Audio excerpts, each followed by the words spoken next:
Esquema de sábado você ainda vai combinar. Pois é, eu vou botar uma enquete lá, não esqueci não, tá? O problema é que eu não sei se vai ser sábado, porque nos próximos 3 sábados eu não posso. Ou vai ser sábado ou vai ser um dia à noite, tá? Mas aí eu vou botar a enquete lá para decidir. Pode deixar, não esqueci, não consegui me organizar para os dias que eu posso. Mas vamos lá, pessoal. Hoje. Matéria, só um pouquinho de antecedência. Não, com certeza. Deixa eu ver o que é. Então, hoje, vamos falar rapidamente sobre relações equivalentes, que todo mundo sabe o que é, e começar a falar das construções de C e de Q, beleza, pessoal? Boa tarde. Tranquilo? Certo? Vocês lembram dessa ideia de relação de equivalência? Ou não? Podem falar. Já viram isso na graduação? Tem lembrança do que é, para que serve? Ou não? Isso, em álgebra que a gente vê isso. Então, quem mais? Quem não lembra nada disso? Tá. Nada? De repente você vai falar. A gente vai lembrar. Quando você falar, vai. Sim. Então, na relação de equivalência, é uma relação. Vocês têm alguma disciplina de literatura, matemática discreta? Eu vi isso na disciplina de matemática discreta. Tem teoria dos números em álgebra e tem matemática discreta também, entendeu? Enfim, mas então uma relação de equivalência é uma relação de conjunto que tem essas 3 propriedades: reflexiva, simétrica e transitiva. Tranquilo? Beleza? Mas aí vamos ver para que serve isso aí. Tá, calma aí. Vou te falar, te dar alguns exemplos. Bom, então, a gente já falou um pouco dessas propriedades, né, quando a gente falou de relação de ordem. Uma relação de ordem é reflexiva, antissimétrica e transitiva. Então, reflexividade, uma relação reflexiva é quando todo elemento está relacionado com ele mesmo. Tranquilo? Beleza? Simétrica é sempre que um elemento está relacionado com o outro, então o segundo estará relacionado com o primeiro. Tá de boa, pessoal? E antissimétrica? Antissimétrica é só vai acontecer de 2 elementos A relacionado com B e B relacionado com A ao mesmo tempo se eles forem iguais. Então é meio que o contrário disso, em certo sentido. Faz sentido isso? É tipo de ordem, né? Exatamente. Isso. De ordem. Beleza, pessoal? Tranquilo? E transitividade, acho que todo mundo sabe o que é, né? A relacionado com B, B relacionado com C, então A relacionado com C. Fala. Aí eu não estou entendendo. O que é a relação? A relação é assim, quando você tem... É uma lei de informação? Não, essa pergunta não é leiga não, tá? Essa pergunta é importante. Quer dizer, de que tipo de relação a gente está falando, né? Assim, é uma relação que pega é uma relação booleana, na verdade, porque ela pega 2 elementos de um conjunto e ela diz se esses elementos estão relacionados ou não. Beleza? Tranquilo? Então vamos pensar alguns exemplos. Isso é uma coisa importante, porque como está escrito ali, uma relação binária, porque ela é uma relação entre 2 elementos, num conjunto X. Beleza? Tranquilo? Então tem que ter um conjunto ambiente, no qual eu vou definir essa relação. Beleza? Então vamos pensar, vou escrever aqui exemplos.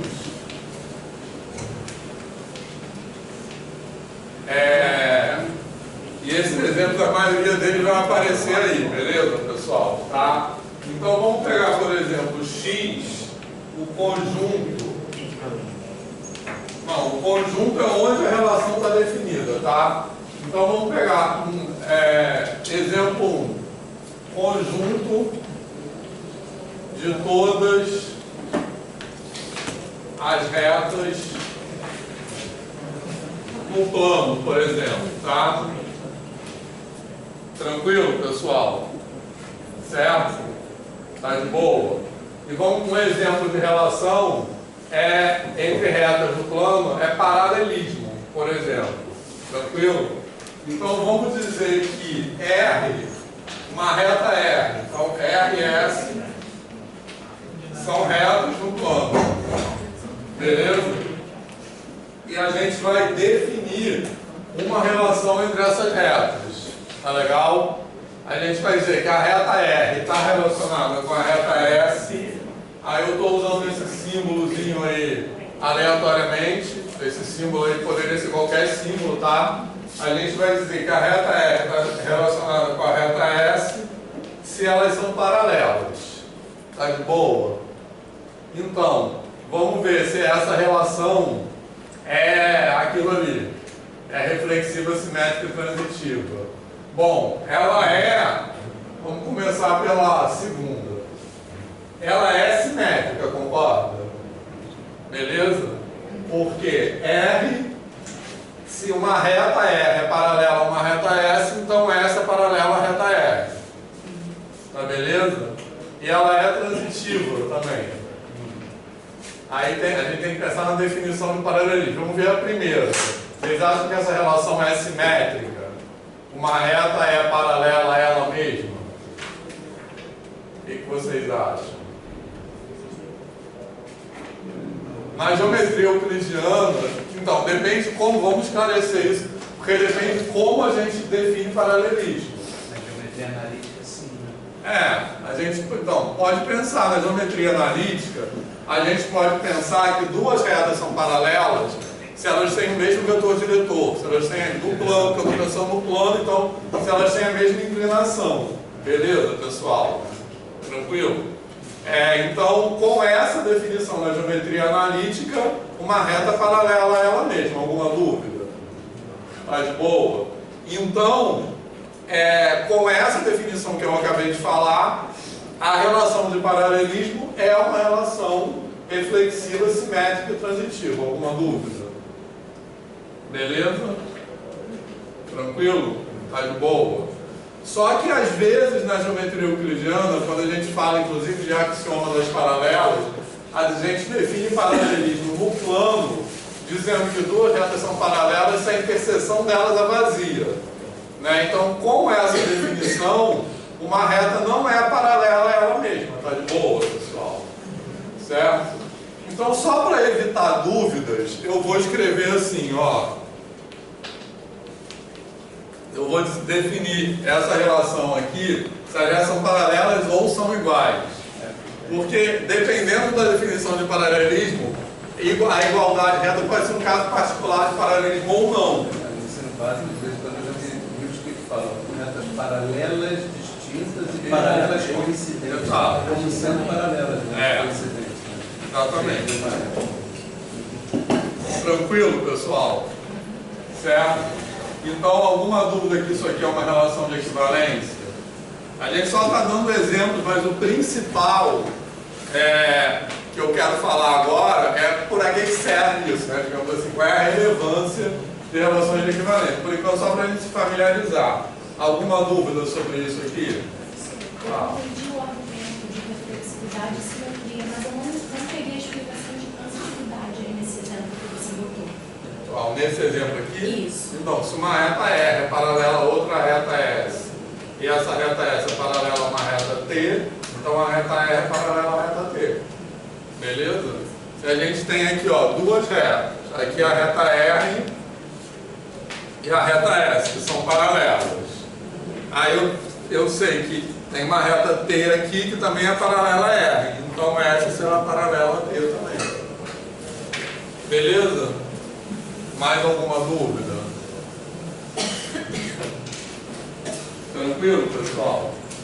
Então essa aqui é uma relação de equivalência. Tá de boa? O professor mod também é uma relação de equivalência. Mod. Sim, vou falar disso já.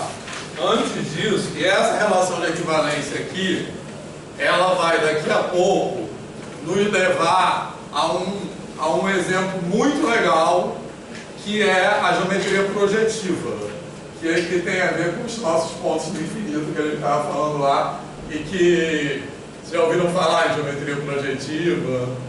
Assim, quem fez matéria com o Gerard deve ter ouvido falar, que o Gerard ama isso, e ele fala sobre isso em qualquer matéria que ele dá, e dá um jeito de falar sobre isso. Mas enfim, daqui a pouco a gente vai falar só um pouquinho. E a pesquisa? Essa é o programa de Erlang, que é basicamente geometria projetiva. Show! Então já a gente vai voltar a esse exemplo. Beleza, pessoal? Mas só para se familiarizar com a definição. E aí, ainda dentro desse exemplo, eu vou definir uma outra relação, vou representar com outro símbolo. Esses símbolos aqui são aleatórios, tá? Que vai ser perpendicularidade. Vocês acham que perpendicularidade é uma relação de equivalência? Ou não? O que ela é e o que ela não é? Ela não é transitiva. Não, não é transitiva. Concorda? O que mais que ela não é? Reflexiva. Porque uma reta não é perpendicular a ela mesma. Mas ela é simétrica. Beleza? Porque se uma reta R é paralela a S, então S é paralela a R. Beleza? Desculpa, perpendicular. Então vou só essa aqui sim. Sim, que eu quero dizer que é relação de equivalência. E essa aqui não. Tá de boa, pessoal? Tá? Alguma dúvida? Tranquilo? Então, a palavra simetria, ela é usada porque essa propriedade significa que eu posso ler essa relação tanto da esquerda para a direita como da direita para a esquerda. Concorda?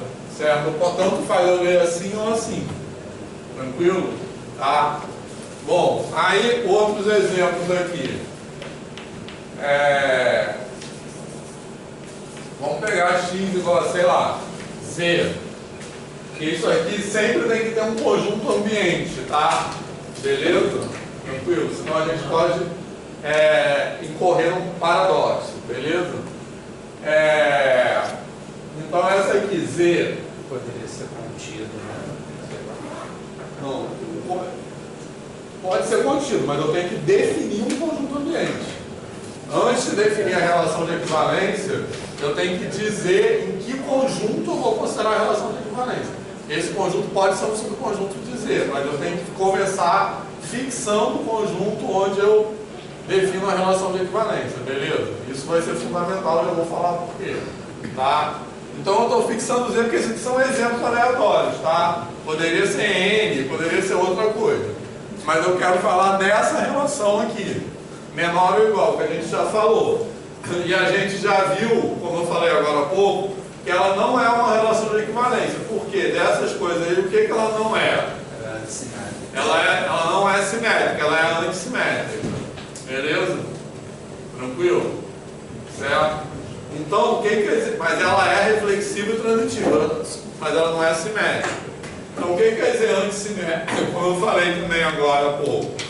Simétrica é que um elemento está relacionado com o outro, então o outro está relacionado com o primeiro sempre. E antissimétrica é que a única possibilidade disso acontecer é eles serem iguais. Beleza? Por isso que é anti, usa a palavra, antissimétrica. Tá beleza? Tá?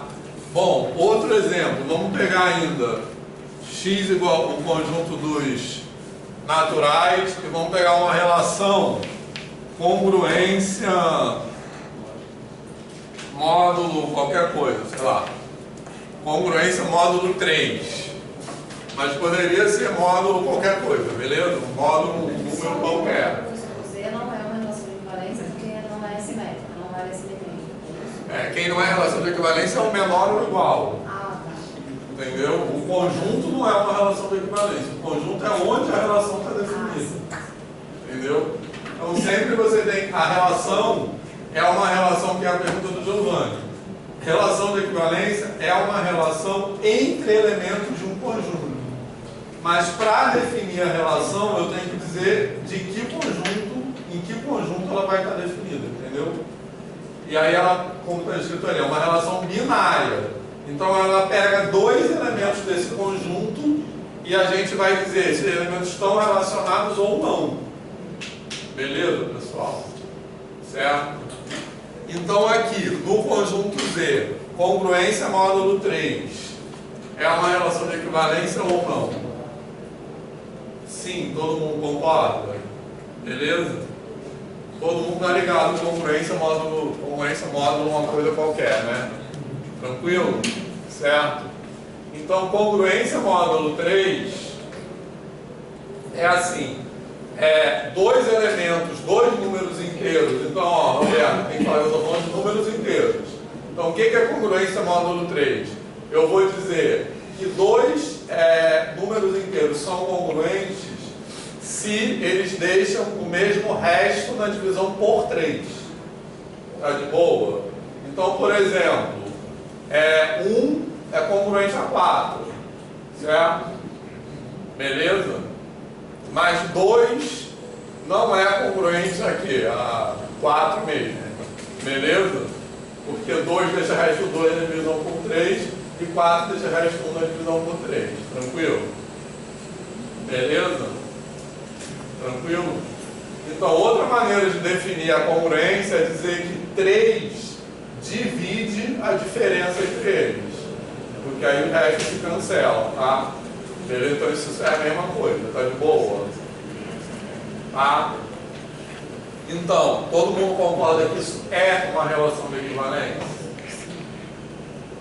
Certo? Se um número A deixa um determinado resto, se os restos são iguais, então ela é reflexiva. Se esse número A deixa o mesmo, quer dizer, eu ia falar de transitividade.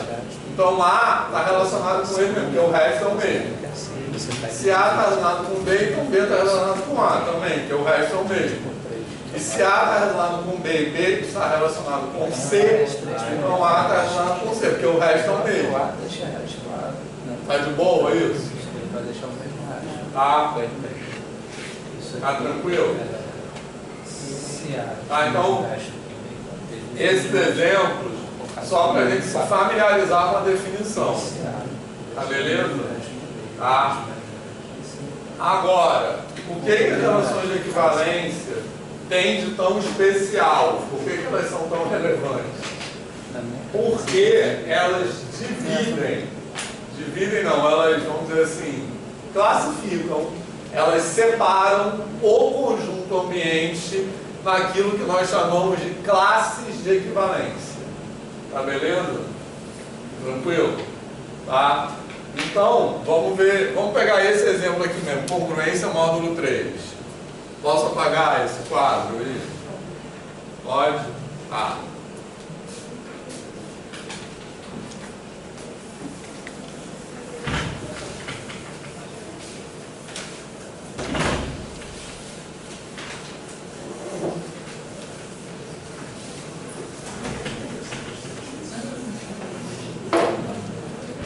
Então a gente tem um conjunto X, beleza? E nesse conjunto X a gente tem definida uma relação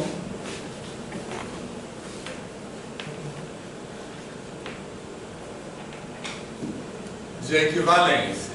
Tá de boa? Certo? Então, como eu estou dizendo aí, o que é? E aí eu pego um elemento pertencente a esse conjunto X. E aí eu vou definir aquilo que eu chamo da classe de equivalência desse elemento. Tá? Então a classe de equivalência, que eu vou chamar de A barra, é o conjunto de todos os elementos de X que estão relacionados com A. Tá de boa, pessoal? Certo? Tá? Então, a classe de equivalência definida por A é o conjunto de todo mundo que está relacionado com A. Tá? Então, vamos ver. Exemplo.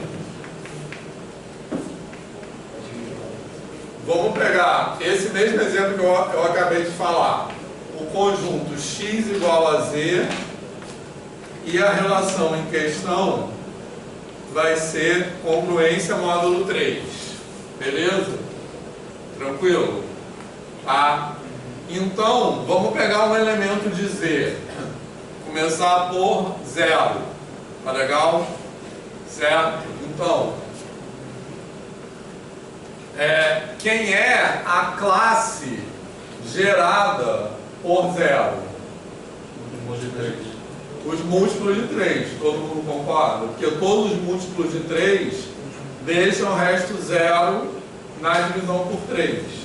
E como eu estou pegando Z, eu vou pegar os múltiplos de 3, negativos e positivos. Então isso aqui, vou escrever assim.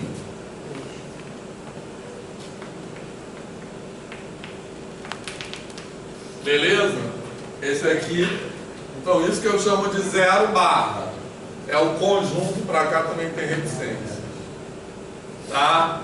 Beleza? É o conjunto de todos os números inteiros que são múltiplos de 3. Então todo mundo aqui, todos esses caras aqui, são equivalentes entre si. Concorda? Beleza? Tá? Porque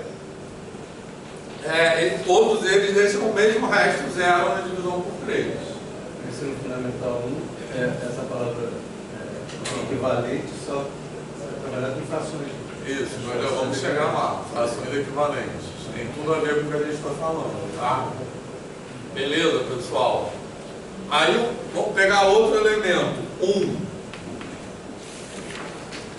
Quem é a classe de equivalência do 1? Vamos botar o próprio 1, com certeza está aqui dentro. 4, 7, e para cá os negativos também, beleza? Porque sempre vai pulando de 3 em 3. Beleza? Alguma dúvida? Tá, agora quem é a classe de equivalência do 2? É o próprio 2, 5, 8, menos 1, beleza?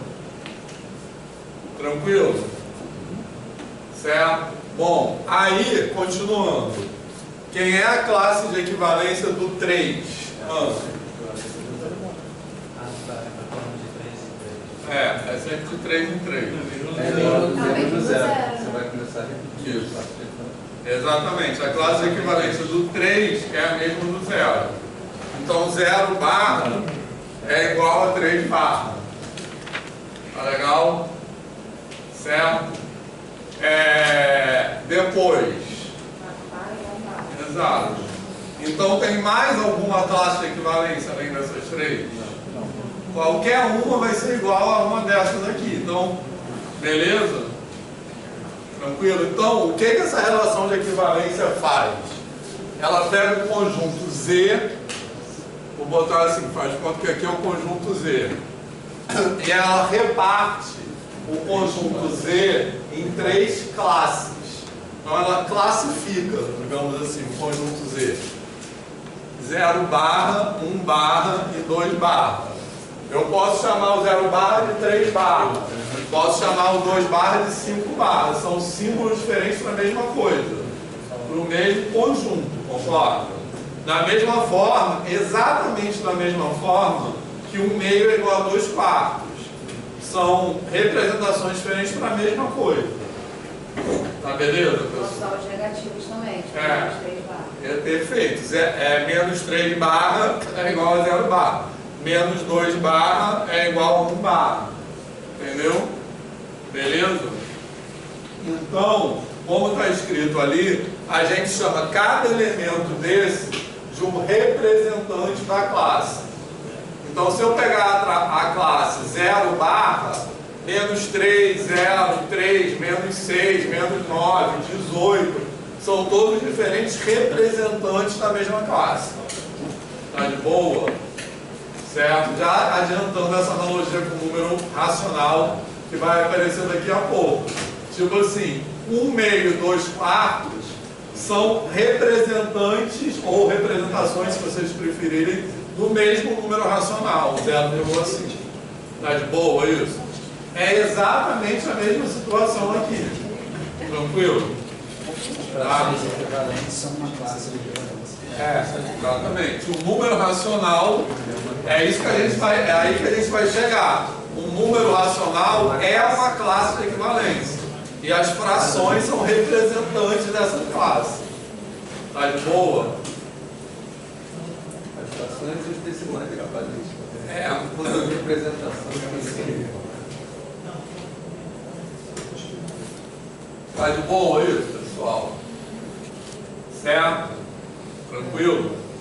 Então, nós chamamos isso aqui, ó, esse conjunto formado por essas três classes, a gente chama de Z3, né? A gente usa essa notação aí, tranquilo? Que é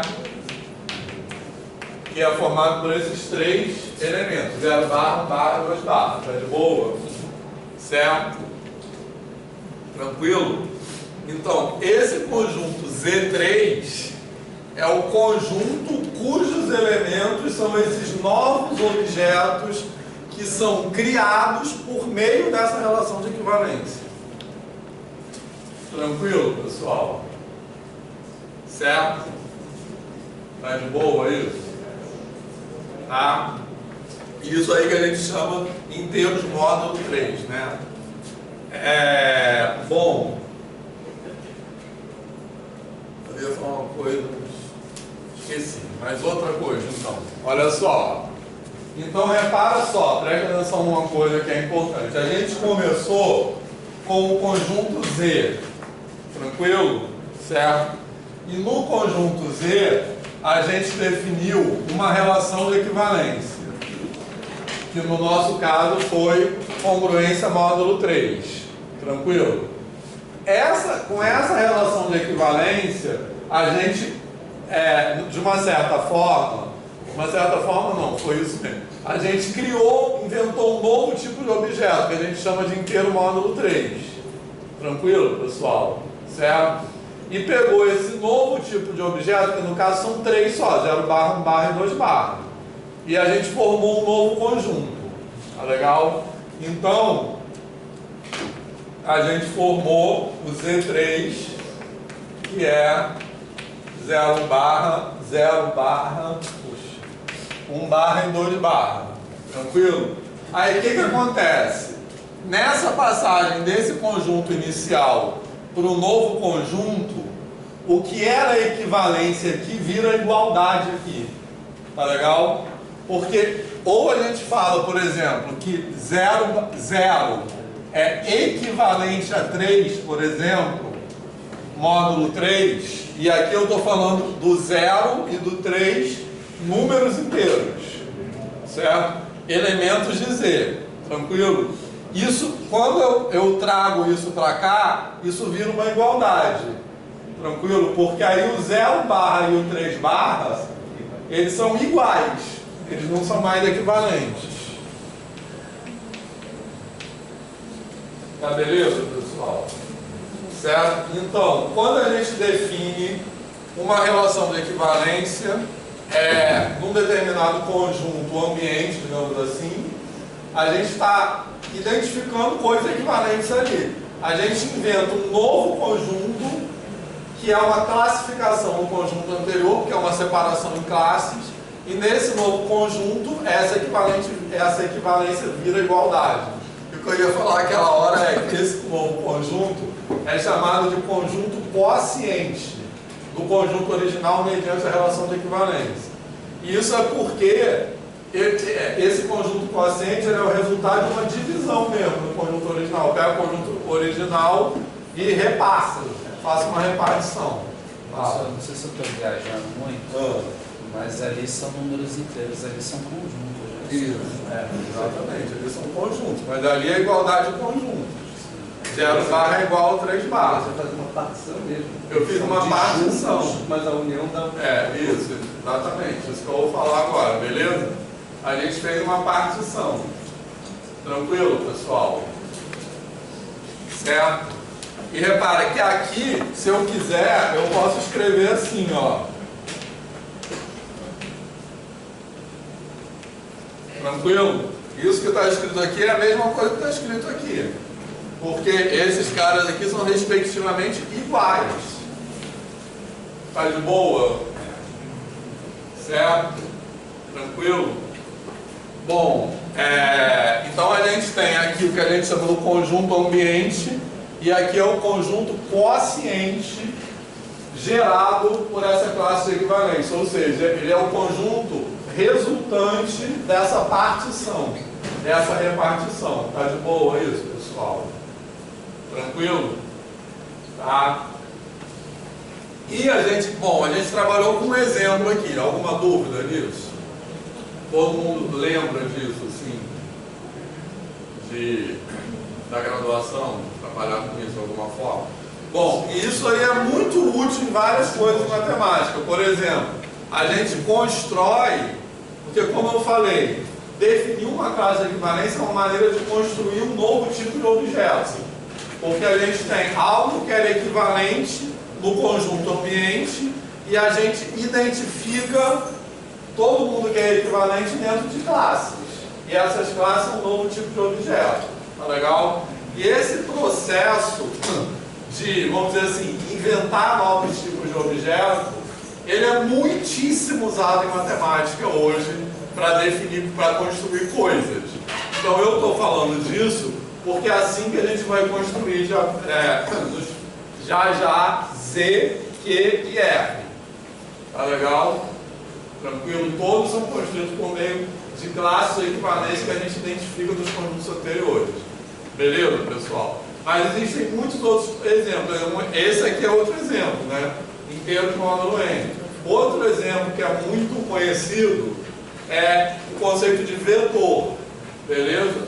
Os vetores, eles são definidos como uma classe de equivalência entre segmentos equipolentes no R2. Tranquilo? Porque se eu tenho um negócio aqui, é o mesmo vetor. Então eu vou dizer que esse segmento é equivalente a esse e eu represento todo mundo saindo da origem. Tranquilo? Então também é um processo de identificar algo que é equivalente. Tá de boa? Tranquilo, pessoal? Tá? Então, posso apagar isso ali? Isso eu não sei se tem escrito aqui. Eu acho que não, dessa maneira aí não tem escrito não. Se quiserem tirar foto. Tá. Esse exemplo. Fala. Fala, Diego. Pode apagar? Porque o vetor importa a direção sentido da mãe. Da mesma direção. Não importa. Exatamente. Também isso é uma relação equivalente também. Não importa o ponto de onde ele sai. Né?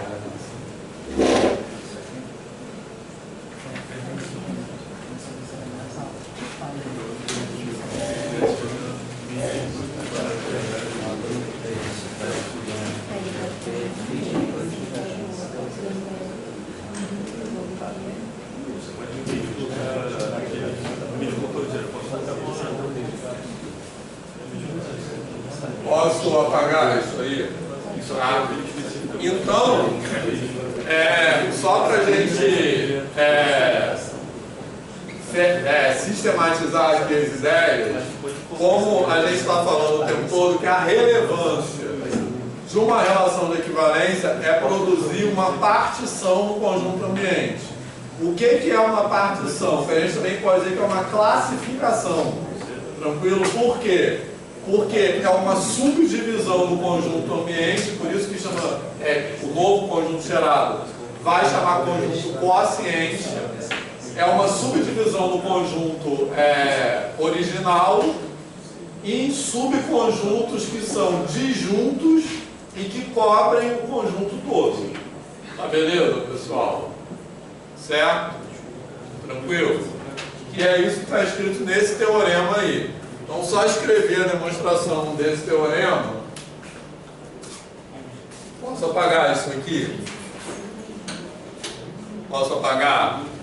Então, eu vou só deixar aquele desenho ali, ó, apagando os nomes das coisas.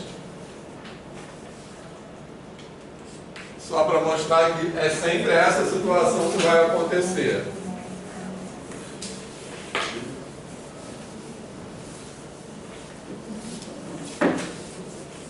Olha só, pessoal, vou escrever aqui, mas que eu vou escrever está escrito ali, tá?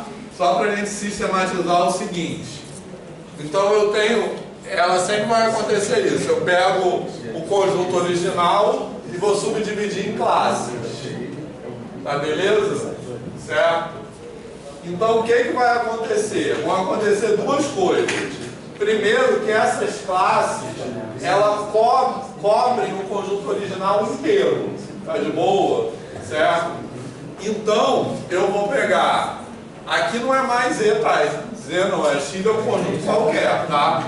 Então eu vou pegar um elemento A pertencente a X, e a primeira coisa que eu vou observar é que esse elemento A pertence a alguma classe de equivalência. Então não tem nenhum elemento do conjunto que fique fora das classes. Beleza, pessoal? Certo? Tá tranquilo? Por quê? Porque ele vai pertencer à classe gerada por ele mesmo. Lembrando que essas classes aqui são subconjuntos de X. Tá beleza? Então, tipo assim, aqui é o, digamos, A barra, B barra e C barra. Eu estou desenhando 3, mas não precisa ser 3, tá? Dependendo da relação de equivalência, pode ter até infinitas classes. Beleza? Só nesse desenho aí que eu botei 3. Beleza, pessoal? Tá? Então, isso aqui quer dizer que a união de todas as classes de equivalência é o conjunto todo. Porque todo elemento do conjunto está em, por enquanto, pelo menos uma classe. Tá beleza? Agora a gente vai ver que cada elemento do conjunto só pode estar em uma classe. Não pode estar em duas. Por isso que eu digo que é uma classificação. Tá de boa isso, pessoal? Certo? Esse conjunto tem que ser de junto, né? As classes equivalentes são disjuntas. Tranquilo? Certo? Então, como é que a gente... Várias maneiras para demonstrar isso. Mas eu vou pegar duas classes de equivalência, A barra e B barra, e vou supor que a interseção delas é diferente de vazio. Tá legal? Certo? Se a interseção delas é diferente de vazio, significa que tem um elemento C que pertence a A barra e C pertence a B barra. Tá legal? Beleza? Tranquilo? Agora, se C pertence a A barra, o que significa isso? O que é A barra? É o conjunto de todos os elementos que estão relacionados com A. Então, se C pertence a A barra, significa que C está relacionado com A. Tá beleza isso, pessoal? Certo? Tipo assim, faz de conta que o A barra é aquele 0 barra, lá do exemplo anterior. Certo? Então, um elemento que pertence a 0 barra, no exemplo anterior, quer dizer o quê? Que esse elemento é múltiplo de 3. Então ele está relacionado com o 0. Tá de boa? Bom, e aqui, o que eu posso concluir? Se ele pertence a B barra, está relacionado com B. E aqui, dessas duas coisas juntas, o que eu posso concluir? A está relacionado com B. Concorda? Beleza? Agora, tá de boa isso? Isso quer dizer que a barra é igual a B. Isso quer dizer que a barra é igual a B barra. Tranquilo? Certo? Aí a gente já deu um pulo, poderia detalhar mais isso, mas tudo bem. Tá claro isso para vocês? Isso quer dizer que a barra é igual a B barra. Tranquilo? Então a gente monta, porque se A está relacionado com B, todo elemento de A barra é um elemento de B barra. E todo elemento de B barra é um elemento de A barra. Então eles são os conjuntos iguais. Tá de boa? Então o que eu demonstrei aqui? Eu demonstrei que se duas classes têm uma interseção diferente de vazio, elas são iguais. Beleza? Em outras palavras, as classes são todas disjuntas, elas não podem ter interseção. Tranquilo? Então isso significa o quê? Que o conjunto X é união disjunta das classes equivalentes. Tá de boa? Show? Essa segunda está mais difícil do que então, essa segunda é essa que eu demonstrei primeiro, ó. A união de todas as classes de equivalência é o conjunto X. Como é que você mostra isso? Você pega, é isso aqui a demonstração disso. Isso aqui é a demonstração daquele 2 lá, certo? Porque eu pego um elemento A pertencente a X, então ele pertence a alguma classe. Então significa que X está contido na união de todas as classes. Posso botar assim, ó. Esse A barra está contido na união de todas as classes. Então significa que o X está contido na união de todas as classes. Beleza? Ah, mas o que é importante, aqui nesse slide... Se ele é um elemento de qualquer subconjunto, ele está contido. Exatamente. Exatamente. Então, isso, exatamente. Então, isso que é importante ter em mente, tá? Que as classes de equivalência, o X é a união disjunta delas. O que isso quer dizer? Que elas recobrem todo o X de tal maneira que cada elemento de X está em uma e somente em uma classe. Por isso que eu posso usar, por isso que a gente usa a palavra classe, porque vem de classificar mesmo. Classificar quer dizer isso que eu estou falando. Tá? E daqui a pouco a gente vai falar, porque eu estou dando uma ordem nessas disciplinas diferentes, a gente vai falar de infinito, certo? E aí a gente vai voltar a falar sobre isso, da classificação dos infinitos, que é exatamente isso aqui, tem a ver com isso. Tá? O Arthur já está rindo aí. De felicidade. Beleza, pessoal? Tranquilo? Deixa eu ver, eu ia falar uma coisa. Não. Tá de boa? Bom, então, só antes de entrar na construção dizer uma coisa rapidinho, só pra gente, só assim, a gente vai ter que ter muito em mente daqui pra frente quando a gente define uma relação, quem é o conjunto ambiente onde essa relação está definida, tá? Sempre tem que estar ligado nisso. Fala, Arthur. Eu acho que é bom comentar que você está mostrando aí que dar uma relação de equivalência é dar uma partição do conjunto, mas dar uma partição do conjunto é dar uma relação de equivalência. Exatamente. Então, por isso que é bem forte a ideia de classificar, porque sempre é dar uma partição. Perfeito. Quer dizer, sempre que eu tenho uma partição do conjunto, eu posso definir a relação de equivalência que gera aquela partição. Não é a mesma coisa. Mas já sei o que eu ia falar. É que justamente, por que a definição é essa? De reflexiva, simétrica e transitiva? Porque são essas propriedades que permitem a gente ter essa partição desse jeito. Disjunta, etc. Beleza, pessoal? Repara que nessa demonstração aqui, a gente precisa dessas propriedades. Tranquilo? Ela ser reflexiva. Aquela parte de cima, então, é o conjunto ambiente? Aquela de cima é o conjunto ambiente, a de baixo é o conjunto quociente. Então, prestem atenção nisso, tá? A gente sempre vai fazer esse movimento. A gente chega do conjunto, a gente parte do conjunto ambiente, a gente vai fazer isso várias vezes agora, né? 3 vezes, mais especificamente, Z, Q e E. A gente parte do conjunto ambiente, beleza? Define uma relação de equivalência nesse conjunto ambiente e essa relação de equivalência ela vai nos levar ao conjunto quociente, que é um novo lugar que a gente inventou, tá? Assim que a gente vai inventar Z primeiramente, depois Q e depois E. Tranquilo? Bom, aí tem alguns exemplos aí. Esse exemplo que a gente já falou dos inteiros de módulo P, beleza? Que eu falei módulo 3, mas poderia ser módulo um número qualquer. Tranquilo? Que é ali a definição P de diferença, que é a mesma coisa que dizer que NN deixa o mesmo resto na divisão por P. Tá de boa? E esse outro exemplo aí, que é super legal, que é o exemplo do paralelismo, tá? Então, esse R que eu coloquei ali, esse exemplo que eu escrevi aqui já, é o conjunto de todas as retas no plano euclidiano, tá de boa? Certo?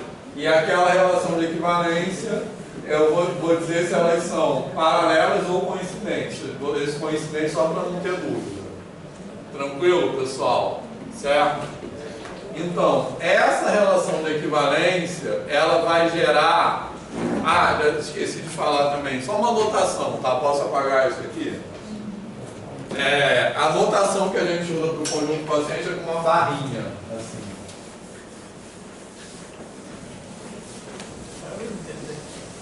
Isso é só simbologia mesmo que a gente vai usar daqui a pouco, tá?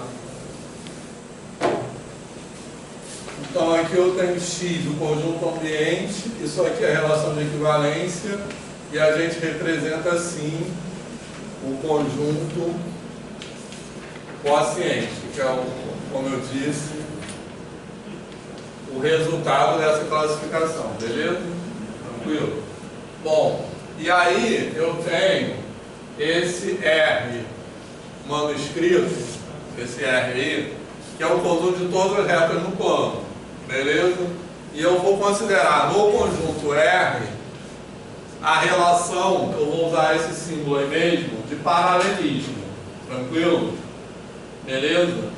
E aí a gente vai pensar o que é o conjunto quociente gerado por essa relação. Então, o que é um elemento do conjunto quociente? Isso aí é só uma ilustração, tá? A gente depois não vai usar mais isso, é só um exemplo, mas é um exemplo que eu acho muito legal. E tem Juliano também, com certeza. Então, olha só. O que é um elemento desse conjunto quociente? Certo? Então vamos pensar o plano. É legal a gente pensar que o plano está aqui assim, tá? Certo? O plano euclidiano. Poderia ser no espaço também. Mas vamos pensar no plano. O plano euclidiano está aqui. Certo? Então eu fixo uma reta R.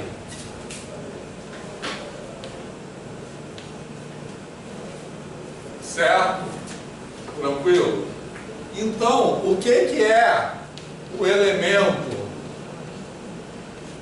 R barra correspondente? Esse elemento aqui é o conjunto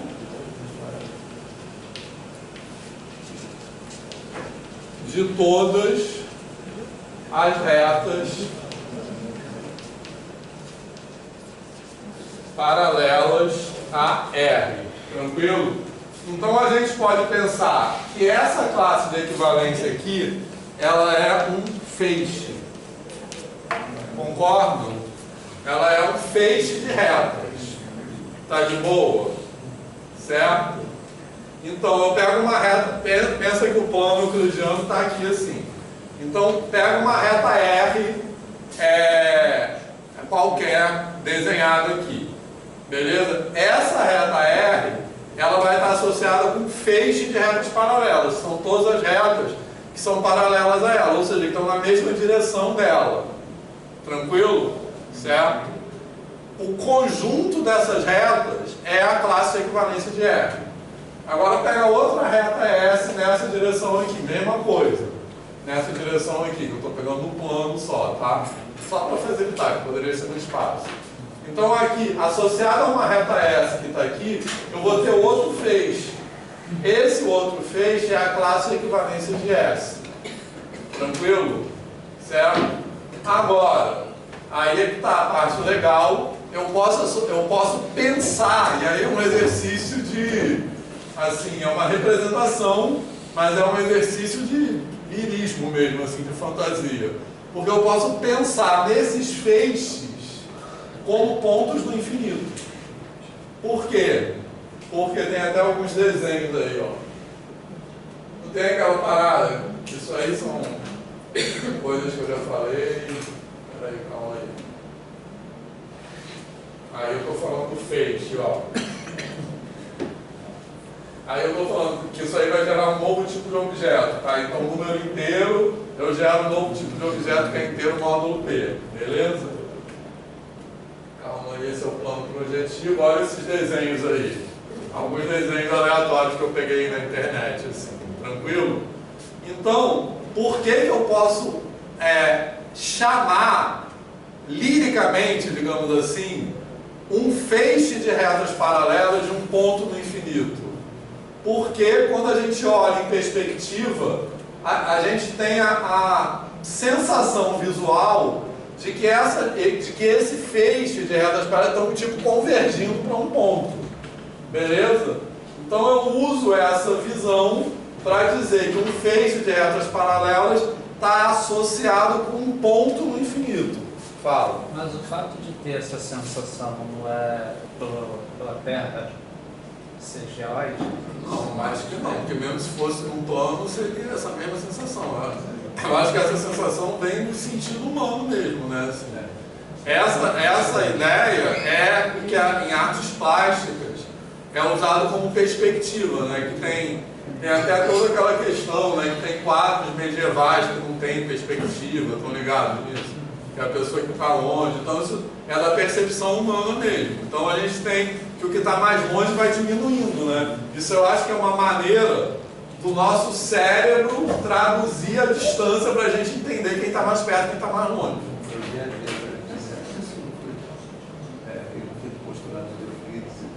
Essa noção de que... Então, será que... Essa, não sei. Mas na geometria projetiva, que é quando a gente inclui os pontos no infinito, isso é uma geometria elíptica. Porque quando a gente transforma o feixe, que a gente pensa assim, ó, a gente tem a impressão, na geometria euclidiana, no plano euclidiano, a gente tem a impressão que retas paralelas se encontram no infinito. Beleza? O que a gente chama de geometria projetiva, o plano projetivo, na verdade, é o plano euclidiano acrescido desses pontos do infinito. Então é outra geometria. Na geometria projetiva, as retas que são paralelas na geometria euclidiana se encontram nesses novos objetos que eu inventei, que são chamados os pontos impróprios, né, que são os pontos do infinito. Fez sentido isso? Certo? Então, o plano projetivo é o plano euclidiano acrescido desses pontos do infinito, que são os feixes de retas. Então, cada feixe de retas paralelas, ele é associado com um ponto no infinito. Beleza? Tranquilo? Certo? Fala. Eu acho que essa representação fica legal no discutir com Poincaré, porque na geometria hiperbólica representa exatamente essa questão da convergência, né, dos pontos do infinito na borda da circunferência. Sim, tem isso no GeoGebra. Quer falar alguma coisa? Só uma resumida. O plano projetivo seria o plano euclidiano acrescendo de pontos impróprios, ou seja, pontos no infinito. Que são associados com os feixes de retas paralelas. Você falou sobre artes plásticas. No século XVI, aproximadamente, alguns pintores usavam uma técnica que era denominada técnica de tela de vidro, em que eles colocavam uma tela de vidro, às vezes nem era uma tela de vidro, era só uma armação com cordas que setorizavam a imagem.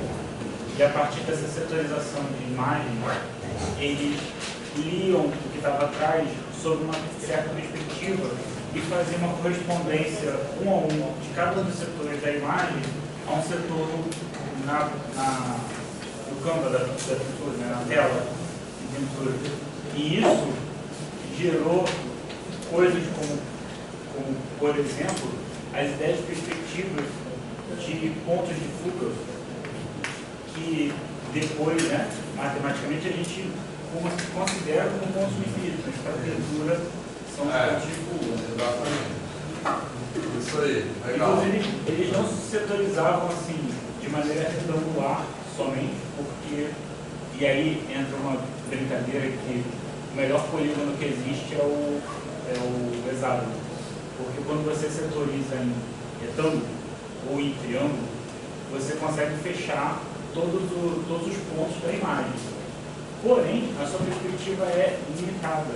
Quando você setoriza com alguns hexágonos, você pode ter pelo menos 5 pontos de fuga diferentes na imagem, o que fica mais próximo da representação do nosso olho, porque o fundo da nossa córnea também tem células hexagonais. Pô, bacana. Isso aí é viagem. Olhos de insetos tem. Sim. Também são hexagonais, mas aí é um papo da biologia que eu não vou me aprofundar. Tá. Seria legal ter algum biólogo. Enfim. Esse negócio que o Pedro falou também vocês podem achar no GeoGebra. Tem coisas para representar. No GeoGebra Tube, esses lugares têm coisas para representar. Enfim, mas esse foi só meio que um exemplo ilustrativo. Agora a gente vai passar para a construção dos números inteiros. E o que a gente precisa ter em mente é esse esquema aí. A gente quer isso aqui que eu desenhei resumidamente. A gente vai começar com um conjunto ambiente, beleza? E a gente, nesse conjunto ambiente, a gente vai definir uma relação de equivalência. Essa relação de equivalência vai particionar esse conjunto e com isso a gente vai inventar um novo conjunto que a gente chama de conjunto quociente, que é o conjunto cujos elementos são essas partições. Tá? E o que é igualdade no conjunto original, o que é equivalência no conjunto original, vira igualdade no novo conjunto. Beleza, pessoal? Então isso que é importante ter em mente. E também, como eu falei, quem é o conjunto ambiente, tá? Que a gente vai definir as coisas. Beleza? Alguma pergunta sobre isso? Tranquilo? Então vamos passar para um novo PowerPoint, mas acho que não tem mais nada aqui. Então, acabou esse aqui.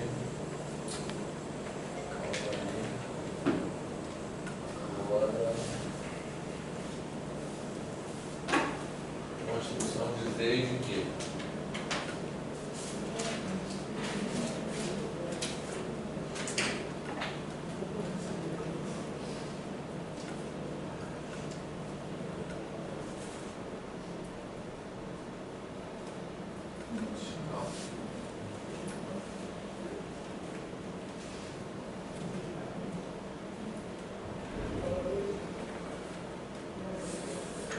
Bom, então, começando pela construção de Z, só lembrando que a gente vai o tempo todo passar por esse roteiro, tá? A gente vai primeiro, que é aquela coisa que eu já falei várias vezes, que uma coisa é construir o conjunto, outra coisa é construir a estrutura. Então, o conjunto são só os elementos. A estrutura é o conjunto munido de atributos. Então, que atributos são esses? Estrutura algébrica e relação de ordem, tá? Então a gente vai passar por todos esses passos aí, beleza? Tranquilo? Então a gente vai definir primeiro o conjunto, depois a gente vai definir a estrutura algébrica, que significa definir as operações de soma e produto, beleza? Depois a gente vai mostrar que, no caso dos inteiros que a gente está fazendo aqui, a gente vai mostrar que os inteiros munidos dessa operação de soma e produto constituem um domínio de integridade. Lembrando, o que é um domínio de integridade? É um anel comutativo com unidade sem divisores de zero. Então, mostrar que isso é um domínio de integridade é mostrar que tem todas aquelas propriedades lá. Beleza? Tranquilo? Bom, e uma coisa, antes da gente começar, uma coisa importante da gente ter em mente, só para a gente se situar, não se perder, é o seguinte: a ordem, que eu já falei isso várias vezes, mas só para a gente se situar, como eu disse, a ordem que eu estou seguindo nessa disciplina é uma ordem que é pouco usual nas disciplinas de matemática, tá? Porque eu não estou o tempo todo dentro do formalismo. Por que eu faço isso? Porque, como eu já falei várias vezes, o formalismo não inventa as ideias. As ideias matemáticas precedem muito ao formalismo. Formalismo é uma maneira de tentar descrever isso dentro daquele campo científico que a matemática hoje constitui. É a ordem da criação para a ordem da estrutura. Exatamente, a ordem da criação é a ordem da estrutura. Beleza, pessoal? Tá? Então, essa formalização, essa ideia de anel, corpo e a própria ideia de conjunto apareceram muito tempo depois dos números, nem dos números inteiros, nem dos números negativos. Os números negativos já se trabalhava com eles antes de existir o conceito de conjunto, muito menos estrutura algébrica. Tá legal? Então, por isso que nessa disciplina eu comecei com aquela discussão inicial, que era aquela discussão inicial, na primeira parte da disciplina, era uma discussão sobre as ideias. E agora a gente está numa discussão sobre o formalismo, digamos assim. Beleza? Então, para a gente não se perder, porque a gente está entrando e saindo do formalismo o tempo todo. Tá? Certo? Então, até como a Marcela perguntou 2 aulas atrás, eu acho. Agora a gente vai entrar na construção formal. Tá? Construção formal de quê? Dos inteiros. Dizer. Tá? Então, dentro do formalismo, o que vai acontecer? Para a gente... Calma aí. Em que ponto a gente está? Para a gente... agora a gente vai imergir no formalismo. Tá? Então a gente vai vestir uma fantasia, como digamos assim. Vestir essa fantasia, tipo, esquecer coisas que a gente sabe. No momento que a gente está dentro do formalismo, a gente só enxerga certas coisas. O quê? Para a gente, no momento, só existem os números inteiros. Os números naturais. Existem os números naturais que a gente já construiu por meio dos axiomas de Peano, e com essa construção a gente também muniu os números naturais de soma, produto e relação de ordem. E também já sabe que essas propriedades aqui, aquelas propriedades lá dos números naturais valem. Beleza? Comutatividade, etc. Tá de boa isso? Tranquilo? Então, essa é a fantasia que a gente tem que vestir. A gente tem que fazer de conta que a gente não sabe nada dos números inteiros. Mas é um fazer de conta mais ou menos. Porque a gente não pode assumir que a gente sabe, mas a gente vai usar o que a gente sabe como orientação. Tá legal? Certo? Mas o fato é que dentro do formalismo a gente está construindo os inteiros. Então, dentro do formalismo, a gente só pode escrever as coisas que a gente já sabe sobre os números naturais. Tá de boa? Tá? Então, vamos lá. Depois tem essa última parte aí que eu acho bem legal, que é a inclusão um dentro do outro. Então, primeiro, tá? Construção como um conjunto. Então, a gente vai pensar e a gente já vai aparecer uma relação de equivalência. Beleza? Então, uma maneira de construir os inteiros a partir dos naturais é pensar assim: quem é esse novo tipo de objeto que eu quero inventar? Ou seja, o que esse novo conjunto vai ter que os naturais não têm? Qual é a principal coisa? Que os inteiros têm, que os naturais... Subtração, concorda? Beleza? Os naturais não têm subtração como operação. Tranquilo? Então a gente quer inventar uma nova estrutura na qual, preste atenção, isso que é muito importante, a gente quer inventar uma nova estrutura na qual a gente possa subtrair. Tá de boa isso?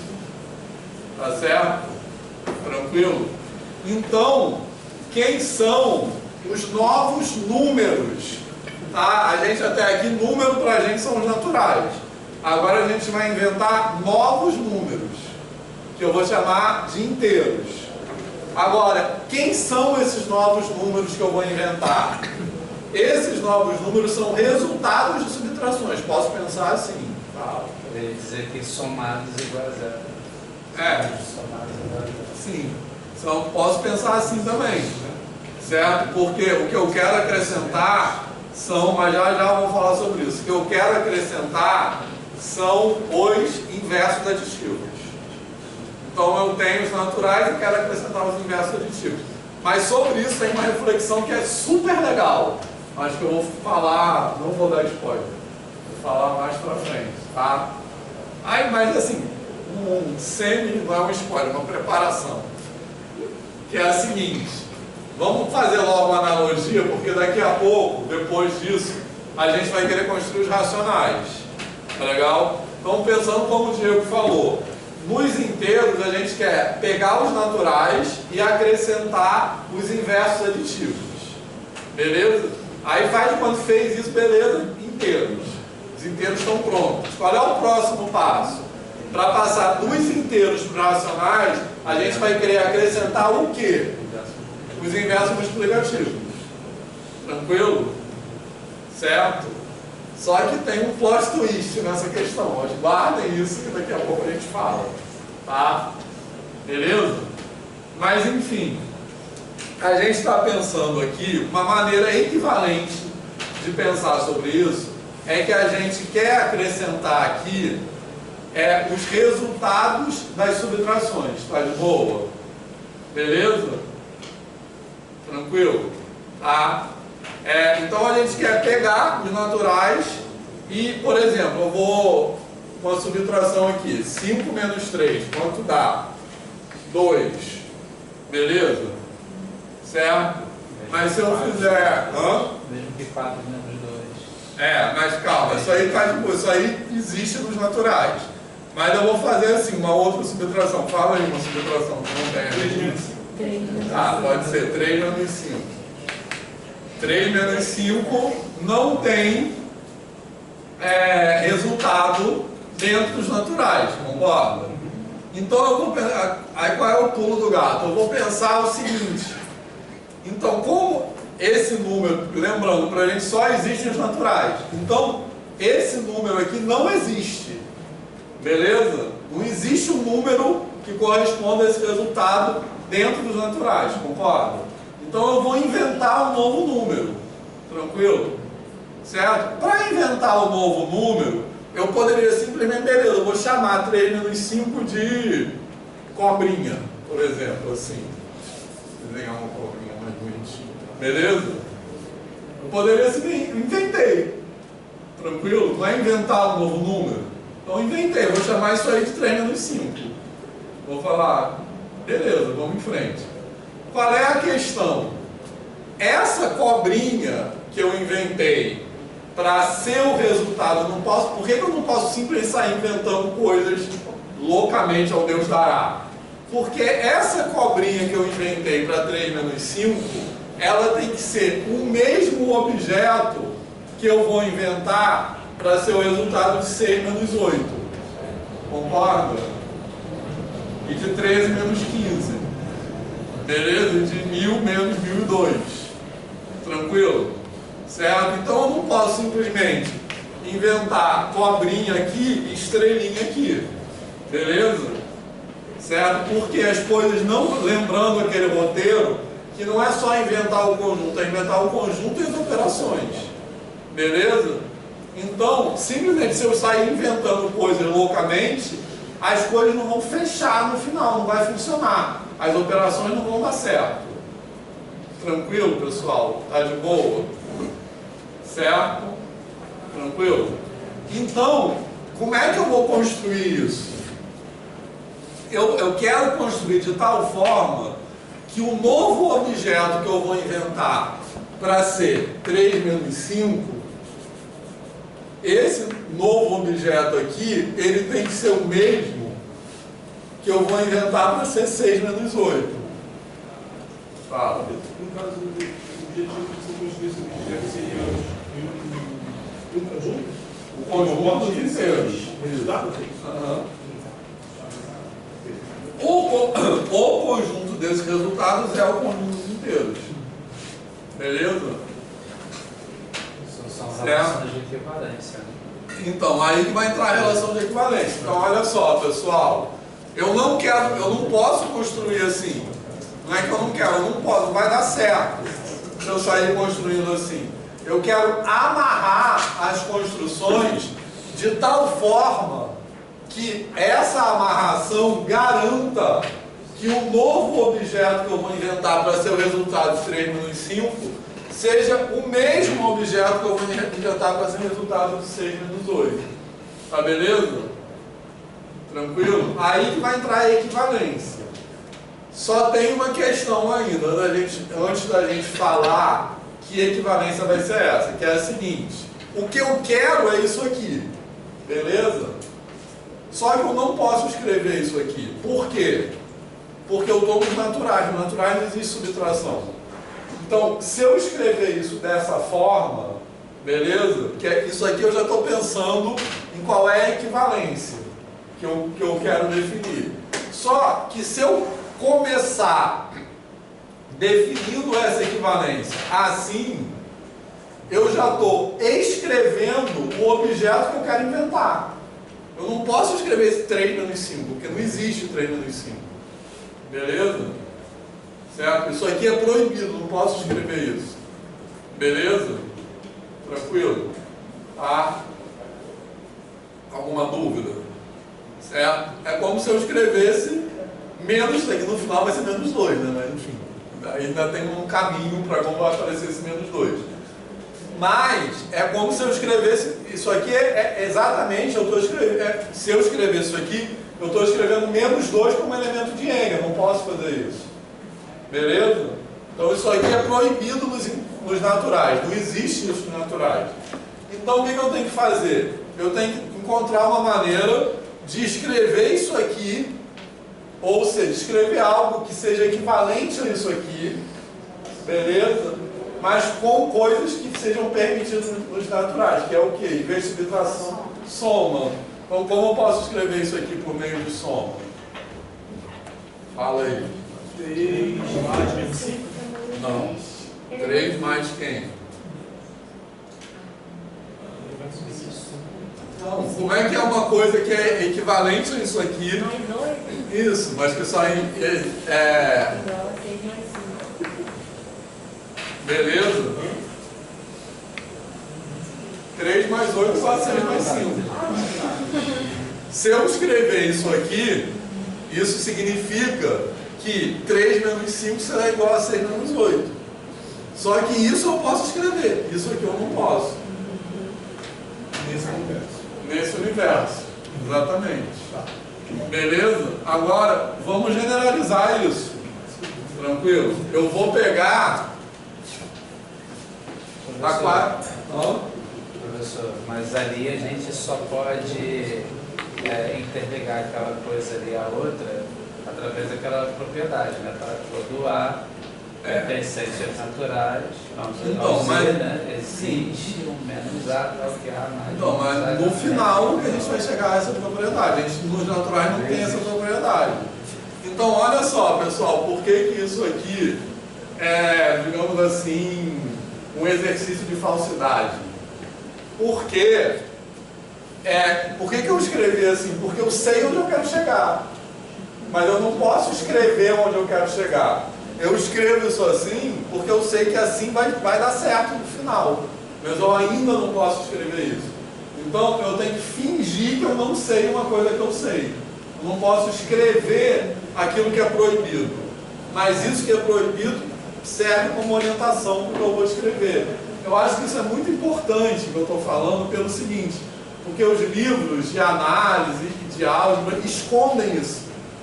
E eu acho que isso é muito importante, porque isso produz o mito da genialidade. Né? O autor do livro, ele escreve a definição sonegando a informação de que ele fez, que ele pensou isso. Então parece que ele teve uma ideia, uma iluminação, que é uma pessoa brilhante, e que vocês nunca vão conseguir chegar aos pés dele. Tem autores que fazem isso porque estão imersos numa cultura que legitima isso, e tem autores que fazem isso de propósito porque são babacas. Na matéria funções na especialização, você mostrava a gente, quando ia fazer aquelas definições de limite, a gente já sabe onde quer chegar. Então a gente vai definir aqui, né? Não sei o quê, já olhando para lá. Vamos não como se falar fosse disso. genial, né? Com a genialidade fora do comum, nossa, me veio do nada. Exatamente, isso aí. Isso é muito importante, tá? Porque os livros são escritos assim, com a genialidade fora do comum. Não é nada disso. Tranquilo? Certo? Isso aí demorou anos para chegar nessa formulação. Aí o cara vai lá e escreve definição, é óbvio que é isso aqui.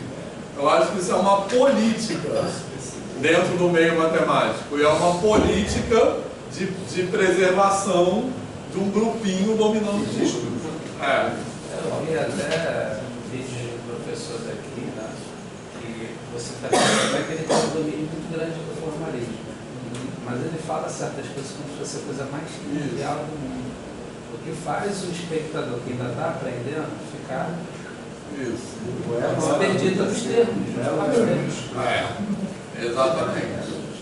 Mas até na matemática, eu lembro quando eu estudava no vestibular, fazendo intensivão de matemática, as questões de vestibular tinham um pouco isso, né? O professor tirava uma nota da cartão, você ficava todo cara. Eu nunca vou pensar nisso na hora do prova. Então, olha só, e o professor que faz isso, tirar as coisas da cartola, muitas vezes ele é valorizado como um bom professor. Então, para mim, esse não é um bom professor. A gente tem que pensar, o que é um bom professor? É aquele que é o showman, né, assim, faz mágica, ou é aquele que é honesto intelectualmente? Isso é desonestidade intelectual. É uma boa medida. No jeito dos cursinhos e dos vestibulares todos separados, era isso. É uma competição. As questões de geometria que os caras falavam assim, não, ó, é óbvio. Aí vinha com uma linha mágica que ninguém estava vendo, traçava. É só traçar isso. É só. Aí quando a gente estuda na E você acha tem que que saber foi... 1 milhão de propriedades, e sabendo onde quer chegar, você sabe qual propriedade se encaixa naquilo. E ele já está chegado, já ligou um paninho para, entendeu? E lá na sala de aula ele é o poderoso. Então, olha só, esse exemplo aí que é muito comum em construções geométricas, né? Que você tem que traçar o negócio. Ou aqui em análise também, que tem aquele epsilon, né? Então, é fácil ver que basta tomar epsilon. Então, na sala de aula, pensando nos alunos, quem tem razão? O aluno que questiona isso ou o que não questiona? O que questiona. E quem é valorizado? O que não questiona. Então, olha que matemática, que matemáticos nós estamos formando. Não tem nada mais importante que isso nessa disciplina, eu diria. Eu tenho uma característica, né? Quando eu utilizo um determinado recurso, eu escrevo a propriedade que eu estou usando. Você diz quando você está estudando ou quando você está dando aula? Quando eu estou dando aula. Pois é. Tracei a reta por esse ponto, pelo postulado de Euclides, um ponto fora da reta, utilizo dessa associada. Porque eu parto do princípio que ele não sabe. Exatamente. Eu estou fazendo isso lá no pré-vestibular, em Santa Cruz. Estou partindo desse posto que ele não sabe, eu estou fundamentando, ao invés de chegar lá, o quadrado é isso e acabou, depois. Não, eu vou explicar tintim. Eu falei para ele, ó, mesmo que vocês só façam 3, 4 questões para o Enem, vocês vão pelo menos saber o que estou fazendo. Exatamente isso. E onde é esse pré-vestibular? Lá nos Jesuítas. E do Pastor Pérez? Um pouquinho diferente, eu parto do princípio de que ele não sabe nada. Mas eu parto do princípio de que alguma coisa passa pela cabeça dele. Aí eu, antes de começar com porque ele não sabe aquilo. Vou falar a ideia, qual é a ideia da questão. Eu vou ler a questão e pergunto como é que você vai fazer. Aí é um silêncio mórbido. Aí eu falei, fala qualquer coisa. Aí alguém levanta e fala assim, por que não soma? Ou então se for uma questão de geometria, tem que traçar algum tipo de reta. Traça a reta tal. Aí eu vou lá e traço. Aí eu falei, e agora? Faz assim. E agora? Faz assim. Aí chega uma hora que dá merda. Aí quando dá merda, eu falo, por que deu ruim? Aí eles vão começar a voltar a fazer o processo todo de volta. Porque não podia traçar essa reta assim. Porque não podia fazer essa soma desse jeito. Porque não podia... Aí eu falo, se não podia, como é que podia ser feito? Aí eu vou construindo dentro do que eles vão falando. E se não passar por esse processo, tem ideias que não vão surgir. Sim. Né? As ideias vão ficar escondidas. E por exemplo, esse ano eu tenho uma turma que é completamente eclética. Eu tenho 2 alunos foram medalhas de ouro nas Olimpíadas agora sem fronteira, são caras que quando eles me levantam, eles vêm me perguntar sobre integral com somatório, os caras estão viajando lá, sei lá onde. Eu falo, nem estou lembrando disso, me mostra as fórmulas. E tem pessoas assim, com muita dificuldade que vieram da pandemia. Então você tem que tomar cuidado. Esses dois, inclusive, são monitores, eu oriento eles como monitores. Então eles na sala de aula não ficam falando na frente quando eu coloco questões para que as pessoas comecem a pensar sobre aquilo, porque eles já estão muito mais na frente e eles respeitam, entendeu? Eles ficam, porque eles já foram, entendeu? Mas eu tenho que trazer. Mas aí eu acho que a gente tem que, nessas situações, eu acho que a gente tem que fomentar uma questão de solidariedade. Né? Isso. Exatamente. E eles são assim. Eles são assim. E aí eles ajudam, eles mesmos vão conversando com as pessoas. Assim. Por isso, eu os escolhi como monitores lá, para tirar a galera no geral. Mas é assim, ela é muito eclética, então tem gente que realmente está. É isso, nessa. A gente não tem que estimular a babaquice, né? Tem que estimular a solidariedade. Fala.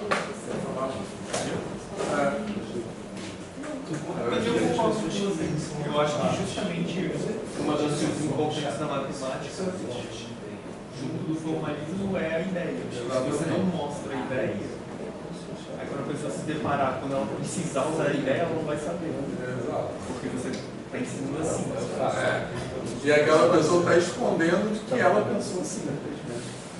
Mas olha só, então, vamos lá. Como é que a gente formaliza isso? Tem que, cuidado. Então, generalizando isso aqui, eu vou pegar, eu quero definir, em vez de 3, 5 e tal, eu vou pegar A menos B.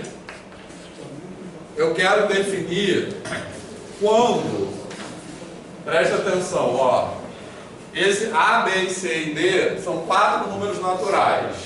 E eu quero definir quando a subtração A menos B, que eu não posso falar assim, é equivalente à subtração C menos D, que eu não posso falar assim. Eu vou dizer que essas subtrações são equivalentes quando A mais D é igual a B mais C. Tranquilo? Se vocês quiserem, pode dizer que a soma dos meios é igual à soma dos extremos, que isso vai ter uma analogia na construção, certo? Pronto. Na construção dos racionais, que é só que vai ser com produto. Olha só, pessoal, vamos lá. Agora só falta uma coisa para a gente definir a relação de equivalência da qual eu estou falando, que é o seguinte. Essa relação, como eu falei bastante enfaticamente no começo da aula, é o seguinte: toda relação de equivalência tem que ter um conjunto ambiente, beleza? Ou seja, é o conjunto onde eu defino a relação. A relação vai ser uma relação entre os elementos desse conjunto. Tá legal? Certo? Então, no caso dessa relação de equivalência que eu quero definir, quem é o conjunto ambiente? É N. Então, aí é que tá. Se a gente considera de cima já, vai ter que ser os inteiros, né? Não, os inteiros não existem ainda. Os inteiros... É o conjunto que tem a associação. Mas os inteiros, quem é o conjunto X? Mas os inteiros não existem ainda. Não, mas é um conjunto que vai virar os inteiros. É um conjunto, calma, olha só. É um conjunto que vai ser particionado e essa partição vai virar os inteiros. É o conjunto X, os inteiros vai ser a partição, vai ser o conjunto cosseno do conjunto X. Agora, o nosso impulso é falar que esse conjunto X é os naturais, mas não é. E também não é os inteiros, porque os inteiros nem existem ainda. É alguma coisa que existe, mas não é os naturais. E aí, olha só, gente, calma. Veja bem, o que eu falei aqui? Eu falei, quando é que eu vou definir que duas subtrações são equivalentes? Então, a equivalência não é entre os números, é entre as subtrações. Então, eu não quero dizer tipo, que o 3 é equivalente ao 6. Eu quero dizer que o 3 menos 5 é equivalente ao 6 menos 8. Então, a equivalência que eu quero estabelecer Não é entre um número e outro número, é entre o quê?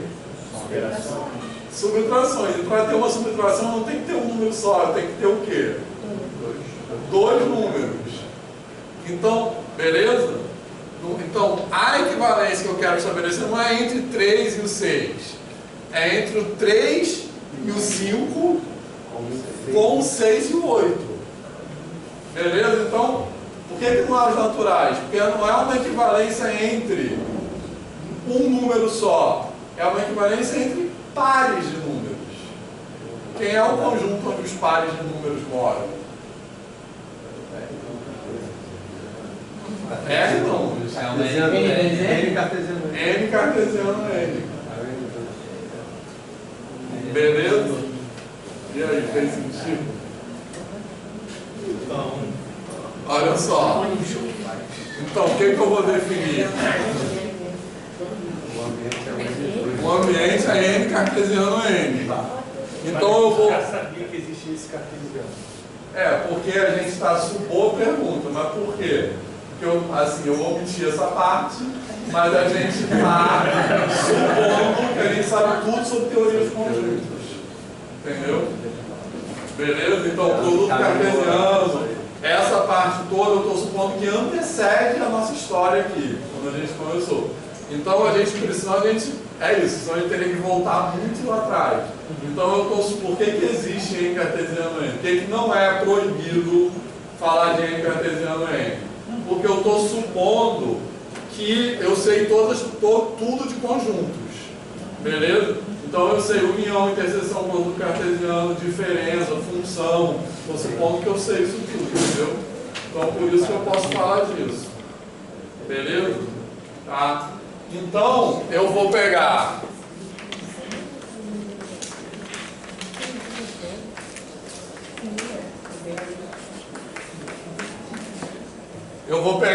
dois pares, certo?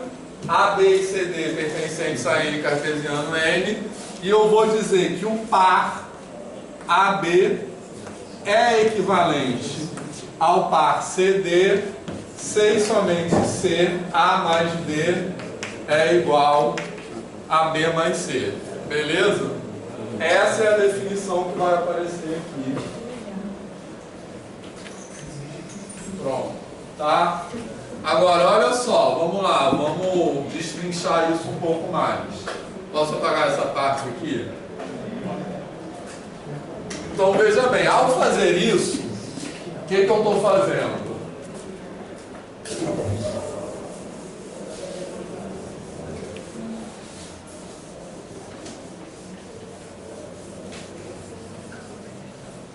Olha só, eu estou pensando num par ordenado. Por que o par ordenado é um objeto ideal para eu fazer essa definição da relação, essa equivalência? Porque, como eu disse, eu preciso de dois números, beleza? Tranquilo? E mais do que isso, eu preciso de dois números em ordem. Por quê? Porque eu vou associar esse par ordenado com uma subtração. Beleza? Só que, como eu disse, eu não posso escrever isso não existe ainda.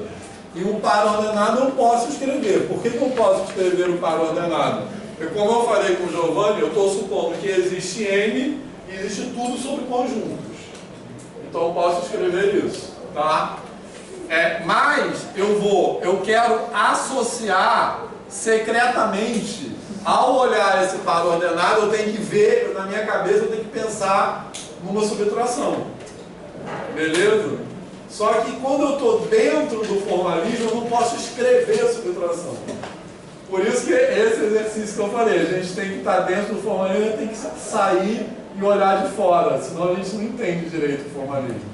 Beleza? Certo? Tranquilo? Então, um par ordenado representa uma subtração. E aí eu vou dizer que dois pares ordenados como eu escrevi ali, são equivalentes C e somente C. Vou escrever aqui.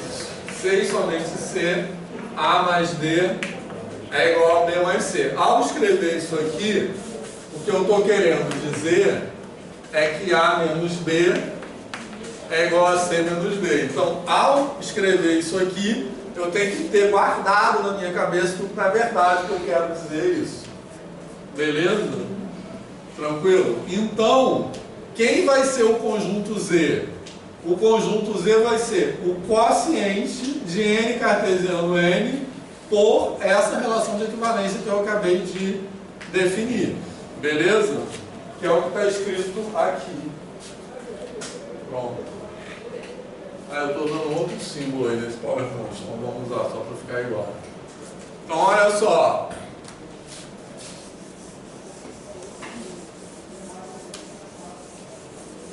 Pessoal, então a definição que está escrito ali é a definição de uma equivalência. É, a definição dessa relação de equivalência que vai gerar Z. Então, uma vez que eu definir essa relação de equivalência, toda relação de equivalência gera um conjunto quociente. Esse conjunto quociente eu vou chamar de Z. Beleza? Tá legal? Agora, o que é um elemento que está escrito ali? Um AB barra. Um AB barra é uma classe de equivalência. Beleza? Certo? E como só, vou repetir o que está escrito ali. A classe de equivalência é o conjunto de todos os elementos que são equivalentes àquele. Tranquilo? Beleza? Tá? Então, vamos falar aí, fala um par ordenado qualquer de números. 5 e 2. Ao contrário, 2 e 5. Pode ser só para ficar. 2 e 5. Beleza? Fala. Mas ao fazer essa relação entre Z com a classe de equivalência, eu automaticamente vou munir ele das propriedades? Não, ainda não. Isso é só Z como conjunto. Sim. As propriedades vão vir ainda. Depois do intervalo. Só acabar isso aqui para. Precisa dizer que o A é menor que o B? Não, então, se o A for maior do que o B, vamos fazer isso então. Vamos pegar o 5 e 2 então. Se o A for maior que o B já está. Então, mas no final da história, isso que você falou, a gente vai chegar nesse ponto, mas só no final da construção. Isso aqui eu vou associar com um número que já existe. Que número é esse? 3. Agora vamos pegar o outro. Agora falou diferente, que o B é maior que o A. C3 também? Não, tanto faz. 6 e 7. Tá, vou botar 6 e 8. Olha só, para ficar menos. Então, esse aqui no final das contas, isso aqui eu vou associar com quem? Com 3, concorda? Beleza? Esse aqui eu vou associar com quem? Então, esse aqui está associado com um número que já existe. Esse aqui eu vou associar com quem? No final. Isso aqui vai virar que número? Menos 2. Exatamente. Beleza? Tranquilo? Então, o que vai acontecer? No final da construção. Oi? Vai ser uma classe de equivalência. Cada número inteiro é uma classe de equivalência. Então, quando eu escrevo isso aqui, é a definição de Z, tá? Eu estou pegando esse conjunto aqui, beleza? E estou batizando esse conjunto, vamos chamar esse conjunto de Z. Como eu poderia chamar de João, qualquer coisa. Beleza? Vamos chamar esse conjunto de Z. Tranquilo? Isso aqui, então, isso é a definição de Z. Então, o que é um elemento de Z? É um conjunto de subtrações equivalentes. Só que para representar as subtrações, eu estou identificando com o par ordenado, beleza? Certo? Agora, dentro desse universo de subtrações equivalentes, algumas vão estar associadas com os números naturais que já existem. E outras não. Beleza? Essas outras não. serão os novos objetos, que são os números negativos que eu vou inventar. Isso. Então, essa coisa do símbolo que vai ser legal. Mas, por enquanto, quem é essa classe de equivalência aqui? Ó, é o conjunto de todas as subtrações equivalentes a essa. Então, fala outra subtração equivalente a essa aqui. 10, 12. Tá, 8 e 10. Qual? 10, 12. 10, 12 e assim por diante. Tem infinito aqui, beleza? Tranquilo? Isso aqui tudo forma o 6, 8 barra. E no final da história, esse 6, 8 barra vai ganhar um nome mais bonitinho, que ele vai se chamar menos 2. Mas a gente tem um caminho ainda a percorrer para entender por que eu posso chamar isso de menos 2. Beleza? É isso. Então, mais alguma pergunta sobre isso? Está fazendo sentido? Você era um cara que não sabia que tinha menos 2, né? Estava machucado nessa época aí, né? Isso aí. Bom, essa é uma discussão importante também, que é por que a gente tem que fazer isso tudo? Vamos pensar sobre isso. Por que a gente não pode simplesmente falar, tá, menos 2 e pronto? Entendeu? Isso é uma coisa para a gente pensar. Não é óbvio que a gente precisa fazer isso tudo. Tem uma resposta? É porque é por isso. Tem. Então, são as necessidades da matemática formal, que é assim, eu não tenho uma resposta assim precisa para isso. Mas a resposta mais geral para isso é o seguinte: o formalismo matemático não é dado. Assim, eu preciso formalizar esse negócio dessa maneira porque essa formalização está imersa dentro da matemática formal que a gente tem hoje e que é baseada em teoria de conjuntos. Então essa é a linguagem dentro dessas regras, digamos assim, que a gente encontra para formalizar isso. Uma resposta meio genérica, mas é por aí, entendeu? Eu acho que eu tenho um comentário também que não é necessariamente uma resposta, mas fazer esse tipo de abstração com uma coisa que a gente já conhece e a gente se acostumar com ela, quando a gente vê outra coisa que a gente não está acostumado, mas tiver o mesmo formato, o mesmo espírito, a gente vai conseguir trabalhar melhor com ela. Então, por exemplo, se eu falar, considera um menos 2, aí todo mundo já conhece. Se eu falar, considera a raiz quadrada de menos 1, já pode ser mais estranho. Mas aí se eu falar, considera um número que é ao quadrado dá 0 e ele não é 0. Aí poderia ficar, mais estranho. Mas aí é o mesmo processo. Então, é uma questão de comunicação também. Como é que você... porque a matemática tem, hoje a matemática contemporânea tem uma linguagem estabelecida. Como é que você comunica uma coisa com outra pessoa? Fala. Eu fico pensando que isso também traz um pouco de empatia, né? Porque para a criança, a gente aceita isso. Aí eu fico imaginando um garoto do 5º ano, que passou para o 6º, e aí você vai jogar um menos 2 para ele, aquilo ali não diz nada para ele. E aí é a mesma coisa, o cara que, sei lá, não sei quantos séculos tem isso, que ele só fazia a conta normal, ele fazia 8 normal, né? Ele fazia 8 menos 6, ele fazia 10 menos 8, ele fazia... Aí em algum momento ele deve ter se perguntado, e se eu fizer 6 menos 8? Isso. Né? Aí ele disse, se eu tentar retirar uma quantidade maior do que a que eu já tenho, eu sei que falta. E aí eu penso em 6 menos 8 e 8 menos 6. Então sempre falta aquilo que sobrou no outro. Então isso que falta é o quê? E aí fica pensar no processo inteiro que ele teve que realizar, para que fizesse sentido também. E não fosse uma coisa assim, arbitrária, né, para aquele exemplo. Porque precisa ser certo para todos os exemplos. Exatamente. Eu acho que isso é interessante porque faz você compreender de onde vem a dúvida do teu aluno. Exatamente. Que o seu aluno não teve um século para desenvolver isso. Historicamente, a subtração é elaborada antes dos números negativos. Sim, com certeza. Então, esse processo todo que o Giovanni está falando aconteceu historicamente. Não sei exatamente como, mas certamente aconteceu historicamente. Né? Essa observação acho que é muito importante. Porque é óbvio que a gente não vai falar isso em educação básica, tá? A gente não vai falar menos 2 numa classe de equivalência. Mas eu acho que a gente pensar sobre isso nos ajuda a pensar em como ensinar as coisas na educação básica. Que não é assim, mas no sentido que o Giovanni falou. Até há pouco tempo, né, a matemática moderna descartava esses resultados. Isso, exatamente. Ou seja, nem para eles fazia sentido. Então, Safra o jovem, né?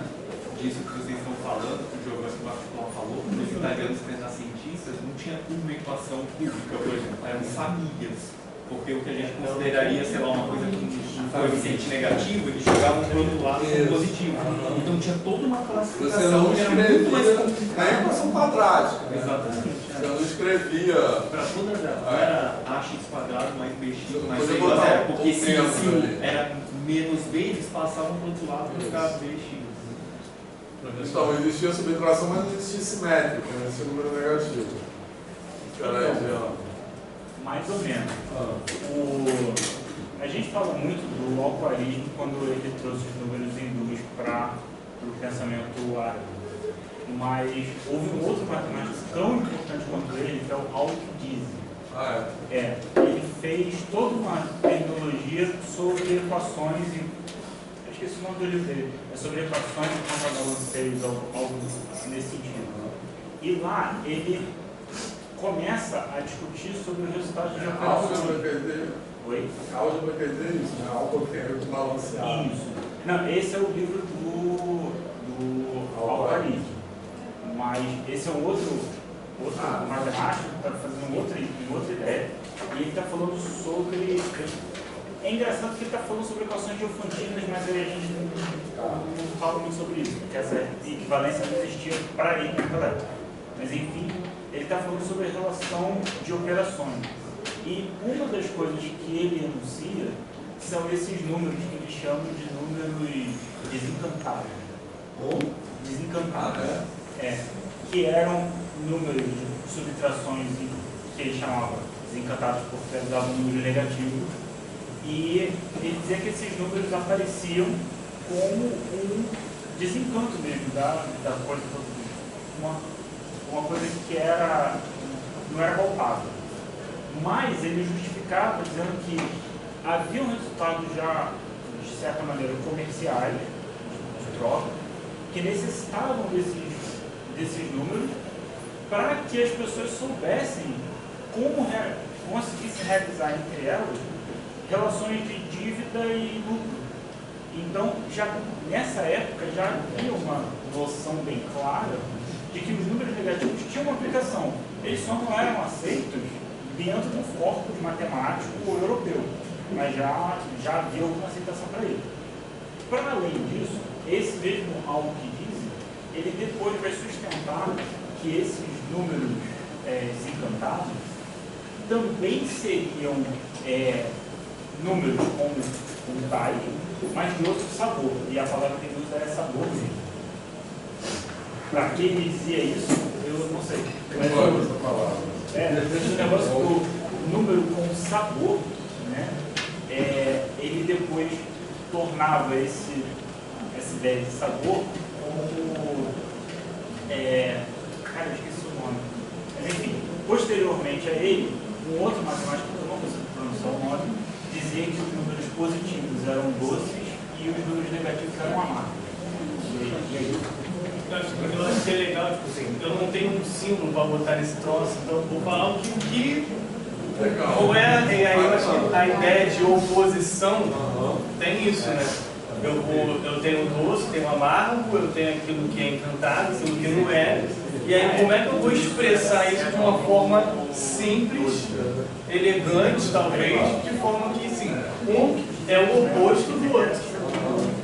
Eu não sei se foi assim também que eles chegaram nessa conclusão da oposição, o oposto aditivo. Né? Então, eu vou acrescentar algo de salgado no doce e fica intrinsecamente. Vamos continuar a falar sobre isso na volta do intervalo, mas assim, isso tudo, para mim, destaca aquilo que eu sempre falo: a matemática não é universal. Mas a gente volta a falar sobre isso. Queria comentar sobre o que o senhor está falando. Isso, ele está dentro de uma lógica que a gente chama de lógica matemática. Essa necessidade de constituição está dentro dessa lógica matemática que pertence a essa talvez essa necessidade E seja. em teoria, mas é colocado tudo dentro de uma linguagem estrutural. Quem não assinou ainda? Eu. Faz sentido.